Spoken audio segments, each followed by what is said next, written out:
राधे राधे। कैसे हैं आप? आशा करती हूँ मैं ठाकुर जी की कृपा से आप सब खुश होंगे, स्वस्थ होंगे और मस्त होंगे।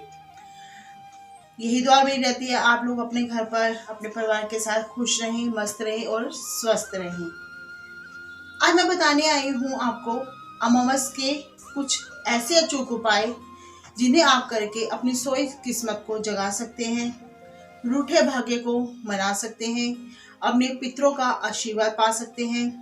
अगर अब तक आप कुछ भी उपाय नहीं कर पाए, अगर आपकी कुंडली में पितृदोष है या आपके घर में कलह क्लेश रहती है, नेगेटिविटी रहती है या कारोबार में आपको लाभ नहीं हो पा रहा, किसी तरह का भी अगर आपको लगता है कि हमारे पास बड़ों का आशीर्वाद नहीं है या हमारे बड़े हमसे नाराज हैं या कुछ ऐसी परेशानियों का आपको सामना करना पड़ रहा है जिनसे आप अनजान हैं, तो कर लीजिए कुछ ऐसे अचूक और सटीक उपाय अमावस पर जिनसे आप अपने बड़ों का आशीर्वाद पाते हैं और अपनी हर परेशानियों से आप छुटकारा पा सकते हैं।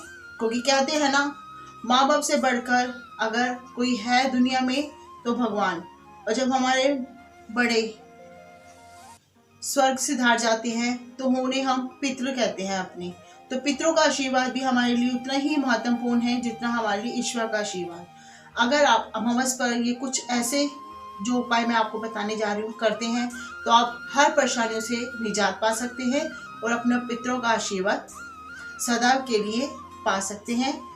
तो चलिए शुरुआत करते हैं। सबसे पहले क्या करना चाहिए आपको इस दिन? आपको सबसे पहले तो ये करना चाहिए कि स्वस्थ अवस्था में साफ सुथरे वस्त्र पहनकर आपको अपने पितरों के आगे धूप दीपदान करना चाहिए, फूलों की माला पहनानी चाहिए आज के दिन आपको। और अपने घर पर आपको गीता जी का, जी हाँ, गीता जी के 7वें अध्याय का पाठ जरूर सुनना चाहिए, करना चाहिए, जिससे आपके घर में पितरों का आशीर्वाद होता है और पितरों को मोक्ष प्राप्त होता है।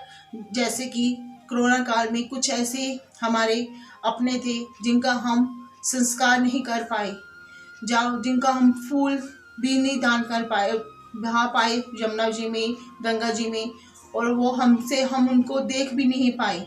कुछ ऐसे हैं जिनको हम मोक्ष नहीं प्रदान कर पाए। तो अगर आप लोग ये उपाय इस अमावस पे करते हैं तो उनके जिनको हम संस्कार नहीं कर पाए या अंतिम दर्शन नहीं कर पाए, तो अपने पितरों के लिए आपको इस अमावस पर ये जरूर करना चाहिए। क्योंकि ये मौनी अमावस है। इस दिन अगर आप अपने पितरों के लिए कुछ समय का मौन भी धारण करते हैं तो वो भी उनको मोक्ष दिलाता है, मुक्ति दिलाता है।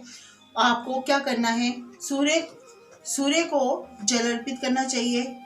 खासकर आज के दिन आपको पीपल के वृक्ष की पूजा करनी चाहिए, उस पर कच्ची लस्सी चढ़ाकर तिल फूल, हो सके तो सफेद रंग के फूलों को आपको अर्पित करना चाहिए, दीपदान करना चाहिए।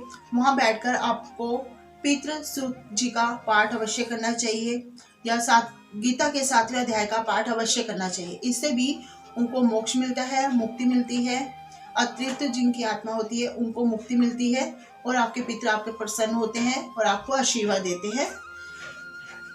अब बताते हैं क्या खास 4 उपाय हैं जो आपको करने चाहिए। आज के दिन आपको किसी भूखे को अन्न भोजन वगैरह जरूर देना चाहिए। हो सके तो अगर आपकी जितनी आपकी सामर्थ्य है, कम से कम एक किसी ऐसे इंसान को जो भूखा हो, गरीब हो, उसको आपको अवश्य भोजन कराना चाहिए। इससे भी आपके पितरों को, आत्मा को शांति मिलती है। और अगर आपको लग रहा है कि आपके दुश्मन बहुत हो गए हैं या गुप्त शत्रु बहुत हैं आपके, जिनसे आप अनजान हैं, तो आपको क्या करना चाहिए आज के दिन? आपको एक रोटी बनाकर उस पर सरसों का तेल से चुपड़कर उसको किसी काले कुत्ते को अवश्य खिलानी चाहिए।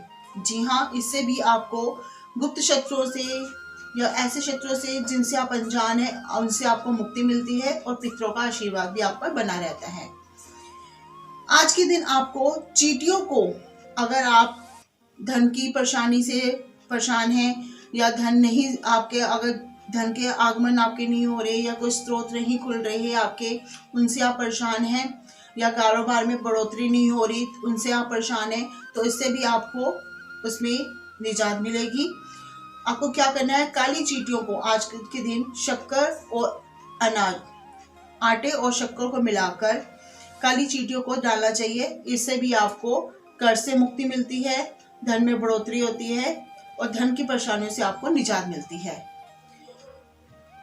चौथा उपाय क्या करना चाहिए आपको, आज के दिन आपको हो सके तो कौवों के लिए, जी हाँ, बाजरा, जैसे कहते हैं ना पक्षियों को बाजरा डालना चाहिए, उसमें काले तिल अवश्य मिलाने चाहिए। जी हाँ, काले तिल अगर आप मिलाते हैं उससे आपके पितृ खुश होते हैं, पितरों को मुक्ति मिलती है। अगर जैसे कोई आपके पितृ दोष है तो वह आपका दोष भी दूर होता है।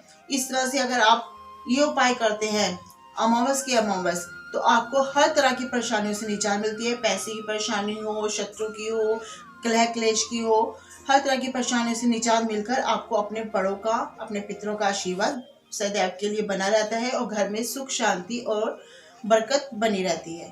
तो ये थे कुछ ऐसे अचूक उपाय जिसे आप सरलता से, आसानी से हर अमावस पर करके अपनी हर परेशानियों से निजात पा सकते हैं। तो कर लीजिए ये उपाय, मना लीजिए अपने बड़ों को, पा लीजिए अपने बड़ों का आशीर्वाद। इसी के साथ अपनी नेक्स्ट वीडियो में आपसे जल्द मुलाकात होगी। आगे लेती हूँ, राधे राधे।